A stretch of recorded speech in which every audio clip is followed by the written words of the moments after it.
Welcome to the America First Policy Institute Weekly Rundown, where we bring you highlights from our policy experts' media appearances. Each week, we address the nation's pressing issues, guided by policies that put America first. Our first segment features Chad Wolf, former Acting Secretary of Homeland Security and AFPI Executive Director, speaking on Newsmax about the immigration crisis.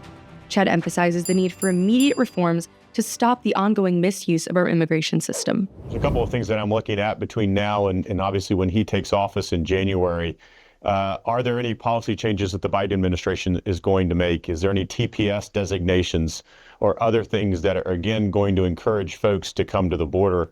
Obviously, we have a pretty good sense of the numbers along the border, but I think the number of folks entering Mexico and what they're seeing as well, I think is really, really important here, because folks can come into Mexico illegally, but then come into the United States through the CBP One app, through a variety of other ways in which this administration has sort of legalized illegal immigration. And so it kind of gives you the full picture. But obviously, when the Trump administration comes in January, they've got a very difficult road ahead of them. I think they're equipped to do it. But what are the things that they're going to do on day one or week one that are going to impact that flow? And what are the secondary effects of that? You can cancel certain parole programs, you can do certain things. That in and of itself will have an effect. So I think it's going to be really interesting to see how they roll this out to make sure that they have the biggest impact for the policy changes that we see.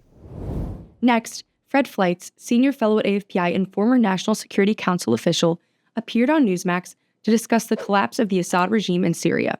He explains how strong leadership can maintain peace and stability in the region. Russia was actually bombing these rebels on the way to Damascus, the capital. Russia could lose its two large bases in Syria because of this. That's all to the good. There's rumors that this Al-Qaeda offshoot known as HTS has moderated, and it wants to have a peaceful transfer of power. It's going to respect minorities. I hope that's true.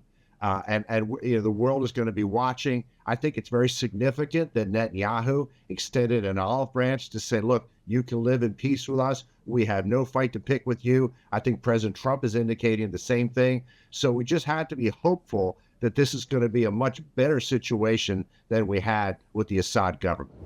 Dr. Alveda King, a senior fellow in cultural initiatives at AFPI, joined Fox News to share her perspective on faith and family values strengthening America. She highlights the importance of maintaining spirituality and generosity in our daily lives. And so John 3:16 says that. So during this season and all year, and spirituality should be in our hearts, generosity should be in our hearts year round, Carly. It shouldn't just be a time in one little season. Finally, Matt Whitaker, AFPI co-chair of the Center for Law and Justice and former acting attorney general, spoke on Coach Lou Holt's podcast about the importance of maintaining the rule of law. He discusses the need to remove political interference from our justice system.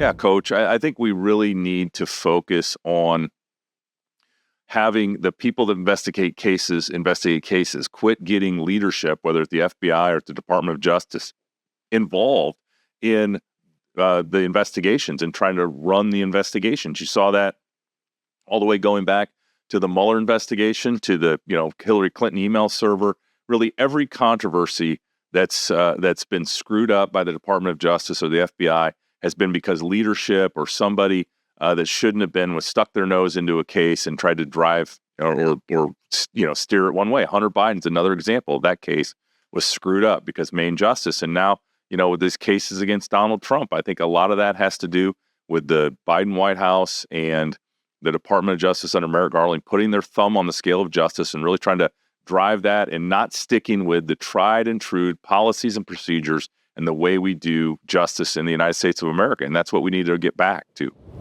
That wraps up this week's America First Policy Institute Weekly Rundown. Thank you for tuning in. We hope you found these insights from our policy experts valuable. Let us know your thoughts in the comment section below, and don't forget to like, share, and subscribe. For more information on our policies and initiatives, visit americafirstpolicy.com.